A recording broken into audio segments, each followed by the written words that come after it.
Baiklah, saya akan menjelaskan teknik membaca berita dan presenter. Assalamualaikum warahmatullahi wabarakatuh. Nama saya Rati Irmasari dari kelas Fisika 1 dengan NIM 0705201015. Di sini saya akan menjelaskan teknik membaca berita dan presenter, sebuah bentuk pelayanan dan komunikasi publik. Saya akan menjelaskan pengertian berita, pengertian dari presenter, tujuan dari berita, dan 8 cara membaca berita dengan baik. Dan saya akan menjelaskan pengertian dari pelayanan, tujuan dari pelayanan, karakteristik dari pelayanan, serta pengertian komunikasi dan tujuan dari komunikasi.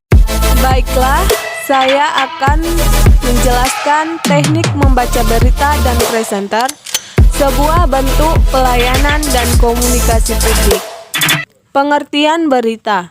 Berita adalah laporan tercepat mengenai fakta atau ide terbaru yang benar, menarik, dan atau penting bagi sebagian besar halayak, melalui media berkala seperti surat kabar, radio, televisi, atau media internet. Unsur berita terdapat 3. Yang pertama, unsur terbaru. Unsur baru merupakan yang terpenting bagi sebuah berita. Berita yang masih hangat akan menarik perhatian pembaca daripada berita yang sudah lama. Yang kedua, unsur berita jarak. Maksudnya adalah jarak terjadinya suatu berita dengan tempat berita itu dipublisir mempunyai arti penting. Dalam berita juga mengenal keluarbiasaan. Yang dimaksud dengan keluarbiasaan adalah sesuatu yang aneh. Sesuatu yang luar biasa akan selalu menarik perhatian orang. Yang ketiga, unsur akibat. Yang artinya apabila berbicara mengenai berita yang menyangkut jarak, dekat atau jauh tempat kejadian dengan tempat publikasi berita. Pengertian presenter, pembawa acara atau pranata acara, yang disingkat dalam bahasa Inggris Master of Ceremony, disingkat sebagai MC. Presenter atau host adalah orang yang bertugas sebagai tuan rumah sekaligus pemimpin acara dalam panggung pertunjukan, hiburan, pernikahan, dan acara-acara sejenis. Pembawa acara membawakan narasi atau informasi dalam suatu acara atau kegiatan, ataupun dalam acara televisi, radio, dan film. Pembawa acara biasanya membaca naskah yang telah disiapkan sebelumnya, tetapi sering juga mereka harus memberikan komentar atau informasi tanpa naskah. Ada 8 teknik membaca berita dan presenter dengan baik. Yang pertama, penggunaan intonasi yang tepat. Intonasi merupakan lagu dalam kalimat berita. Kita harus bisa memperhatikan naik turunnya lagu kalimat yang sedang kita ucapkan sehingga tidak terkesan datar.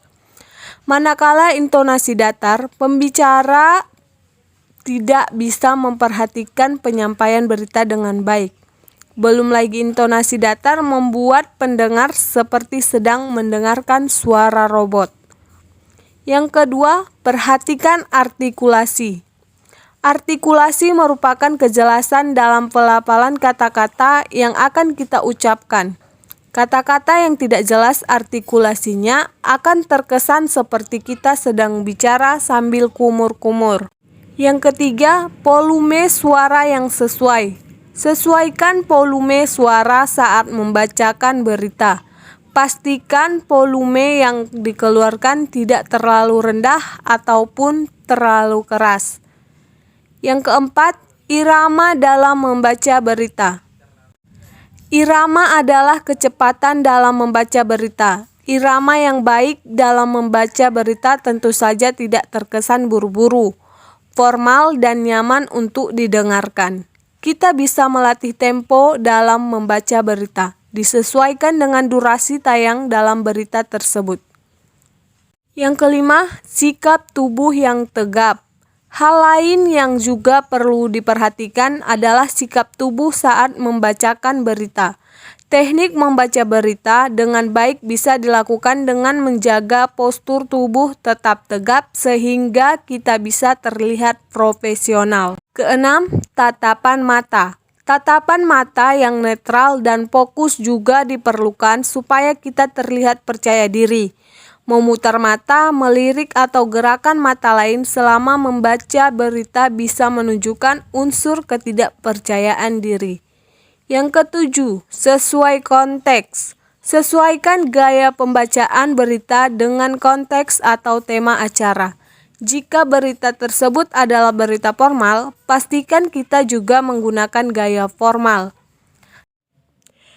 Yang kedelapan adalah tetap tenang saat ada kesalahan teknis. Kesalahan teknis bisa saja terjadi ketika melakukan pembacaan berita.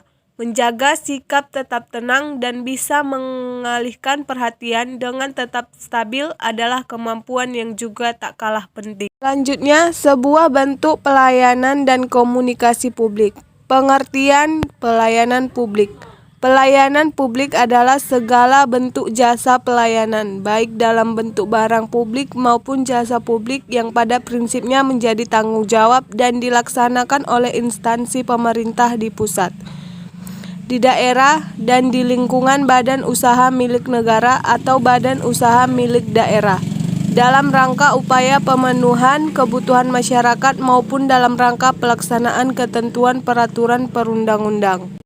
Tujuan pelayanan publik. 1. Menentukan pelayanan yang disediakan, apa saja macamnya. 2. Memperlakukan penggunaan layanan sebagai customers. 3. Berusaha memuaskan pengguna layanan sesuai dengan yang diinginkan mereka. 4. Mencari cara penyampaian pelayanan yang paling baik dan berkualitas. 5. Menyediakan cara-cara bila pengguna pelayanan tidak dapat pilihan. Karakteristik pelayanan publik. Pelayanan publik adalah segala kegiatan pelayanan yang dilaksanakan oleh penyelenggara pelayanan publik sebagai upaya pemenuhan kebutuhan publik dan pelaksanaan ketentuan peraturan perundang-undangan. Oleh karenanya, berbagai aktivitas pelayanan pada dasarnya memiliki karakteristik tertentu dan terbagi dalam beberapa jenis pelayanan.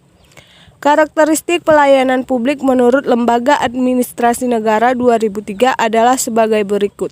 Yang pertama, memiliki dasar hukum yang jelas dalam penyelenggaraannya. Yang kedua, memiliki kelompok kepentingan yang luas, termasuk kelompok sasaran yang ingin dicapai.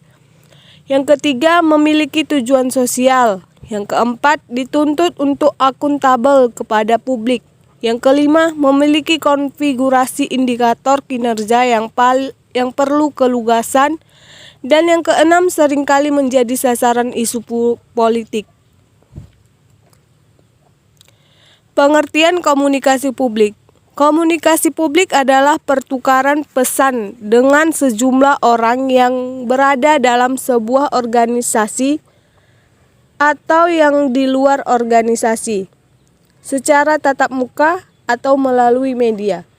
Tujuan komunikasi publik adalah untuk memberi informasi kepada sejumlah besar orang mengenai organisasi, misalnya mengenai aktivitas-aktivitas organisasi dan hasil produksi organisasi. Hanya itulah yang dapat saya sampaikan. Semoga apa yang saya sampaikan dapat bermanfaat bagi kita semua. Saya sudahi, wabillahi taufiq wal hidayah. Wassalamualaikum warahmatullahi wabarakatuh.